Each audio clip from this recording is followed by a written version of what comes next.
Bienvenue dans le monde extraordinaire de la microfabrication de composants par technologie UV-Liga. Vous allez y découvrir un procédé hors standard permettant de repousser les limites de la méthode traditionnelle. Tout débute avec un fichier AutoCAD dans lequel se trouve le profil de la pièce à réaliser. Le contour de celui-ci est ajusté aux besoins de la technologie. La pièce est ensuite copiée de manière à couvrir l'ensemble de la surface utile du photomasque. Débute alors la préparation du support en silicium nommé wafer, sur lequel est déposée une fine couche d'or, suivie d'une couche de résine photosensible.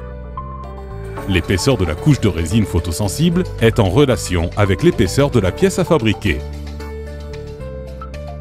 Le photomasque est positionné au-dessus du wafer et l'exposition de la résine avec des rayons UV peut commencer. Les rayons traversant le photomasque vont venir polymériser la résine. On peut assimiler ce procédé à de la photofabrication car le moule de la pièce est fabriqué avec de la lumière. Le wafer est ensuite plongé dans un solvant afin de dissoudre la résine non polymérisée. Le moule de la pièce est à présent terminé et prêt à être rempli avec du métal. Mis sous tension électrique, le wafer est plongé dans un bain afin de réaliser un dépôt de matière par croissance galvanique.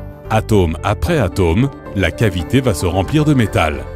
Différents matériaux peuvent être mis en œuvre, tels que les alliages à base de nickel, du cuivre ou encore de l'or 24 carats.